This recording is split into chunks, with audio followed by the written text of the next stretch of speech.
வணக்கம். செய்திகள் வாசிப்பது நித்யா. தொடர் கனமழையால் வம்புப்பட்டு ஏரி நிரம்பி சாலைகளில் பெருக்கெடுத்து ஓடும் வெள்ளம். புதுச்சேரி விழுப்புரம் சாலையில் போக்குவரத்து நிறுத்தப்பட்டுள்ளது. வெள்ளம் பாதித்த பகுதிகளில் புதுச்சேரி முதலமைச்சர் ரங்கசாமி காரில் சென்று ஆய்வு செய்தார். கடலூரில் வெளுத்து வாங்கும் கனமழை. சாலைகளை சூழ்ந்துள்ள மழைநீரால் பொதுமக்கள் அவதியுற்றுள்ளனர். கெடிலம் ஆற்றின் கரை உடைந்ததால் குடியிருப்புகளை சூழ்ந்துள்ள வெள்ளம். கடலூர் மாவட்டத்தில் இதுவரை 18 சென்டிமீட்டர் மழை பதிவாகி உள்ளன. புதுச்சேரி ராஜீவ்காந்தி பெண்கள் மற்றும் குழந்தைகள் மருத்துவமனை அருகே தேங்கி நிற்கும் மழைநீர். புதுச்சேரிக்கும் தமிழகத்தில் 6 மாவட்டங்களுக்கும் இன்று ரெட் அலர்ட் எச்சரிக்கை விடுக்கப்பட்டுள்ளது. புதுச்சேரி மற்றும் தமிழகத்தில் காஞ்சிபுரம், திருவண்ணாமலை, செங்கல்பட்டு, விழுப்புரம், கள்ளக்குறிச்சி, கடலூர் உள்ளிட்ட 6 மாவட்டங்களுக்கு அதி கனமழைக்கான ரெட் அலர்ட் எச்சரிக்கை விடுக்கப்பட்டுள்ளது. பெஞ்சல் புயல் கரையை கடந்த நிலையில் நகராமல் தொடர்ந்து ஒரே பகுதியில் நீடித்து வருகின்றது. பெஞ்சல் புயல் கடலூருக்கு வடக்கே 30 கிலோமீட்டர் தொலைவிலும், விழுப்புரத்திலிருந்து கிழக்கே 40 கிலோமீட்டர் தொலைவிலும் பெஞ்சல் புயல் மையம் கொண்டுள்ளது. புயல் மெதுவாக மேற்கு நோக்கி நகர்ந்து அடுத்த 6 மணி நேரத்தில் படிப்படியாக வலுவிழந்து ஆழ்ந்த காற்றழுத்த தாழ்வு மண்டலமாக மாறும் என சென்னை வானிலை ஆய்வு மையம் தெரிவித்துள்ளது. புதுவையில் 47 சென்டிமீட்டர் அளவிற்கு கனமழை வெள்ளக்காடாக மாறி தண்ணீரில் தத்தளிக்கும் புதுச்சேரி. வீடுகளை சுற்றி தேங்கி நிற்கும் மழைநீரால் தவிக்கும் மக்கள். படகுகள் மூலம் மக்களை மீட்டு வரும் மீட்பு படையினர்.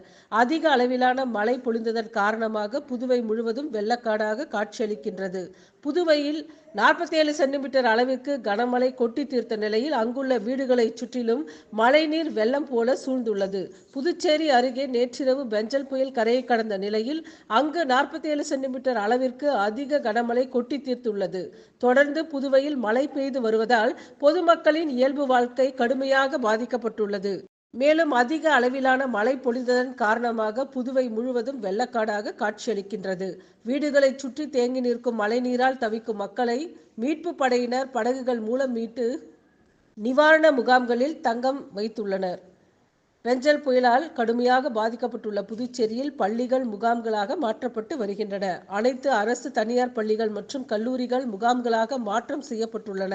பெஞ்சல் புயல் கரையை கடந்தாலும் நகராமல் புதுச்சேரி அருகே ஒரே இடத்தில் நிலை கொண்டுள்ளது. புயல் ஒரே இடத்தில் நகராமல் இருப்பதால் புதுச்சேரி, கடலூர், விழுப்புரம் மாவட்டங்களில் இன்று மாலை வரை கனமழை பெய்யும் என வானிலை ஆய்வு மையம் எச்சரித்துள்ளது. ஒரு வாரமாக ஆட்டம் காட்டிய பெஞ்சல் புயல் கரையை கடந்தது. ஆனாலும் மழை தொடரும் என வானிலை ஆய்வு மையம் எச்சரித்துள்ளது. மாலை 5:30 மணியளவில் கரையை தொட்ட பெஞ்சல் புயல் புதுவை அருகே முழுமையாக கரையை கடந்ததாக வானிலை ஆய்வு மையம் தகவல் தெரிவித்துள்ளது.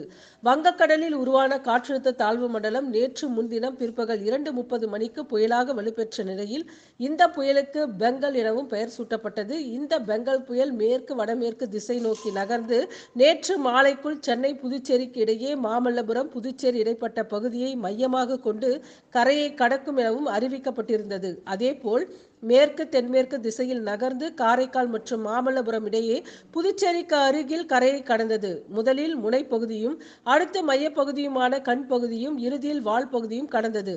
இரவு 10:30 மணி முதல் 11:30 மணிக்குள் கரையை கடந்தது. அடுத்த 3 மணி நேரத்தில் இந்த புயல் ஆழ்ந்த காற்றழுத்த தாழ்வு மண்டலமாக வலுவிழக்கும் என்று சென்னை வானிலை ஆய்வு மையம் தெரிவித்திருந்தது. பெஞ்சல் புயல் நேற்று மாலை 5:30 மணிக்கு கரையை கடக்க தொடங்கி இரவு 10:30 முதல் 11:30 மணிக்கு இடைப்பட்ட நேரத்தில் கரையை கடந்துள்ளது. இது தொடர்ந்து புதுச்சேரிக்கு அருகில் நிலை கொண்டுள்ளது. கடந்த 6 மணி நேரத்தில் 7 கிலோமீட்டர் வேகத்தில் நகர்ந்து வருகிறது. கடந்த 3 மணி நேரத்தில் பெரும்பாலும் நகராமல் உள்ளது. தற்போதைய சூழலில் பெஞ்சல் புயல் மேற்கு திசையில் மெதுவாக நகர்ந்து அடுத்து வரும் 3 மணி நேரத்தில் ஆழ்ந்த காற்றழுத்த தாழ்வு மண்டலமாக வலுக்குறையும். காரைக்கால், மாமல்லபுரம் இடையே கரையை கடந்த பெஞ்சல் புயல் மாமல்லபுரத்தை சுற்றியுள்ள பகுதிகளில் மழை நின்றாலும் தற்போது காற்றின் வேகம் அதிகமாக உள்ளதால் பாதுகாப்பு கருதி மின்சாரம் இன்னும் வழங்கப்படவில்லை.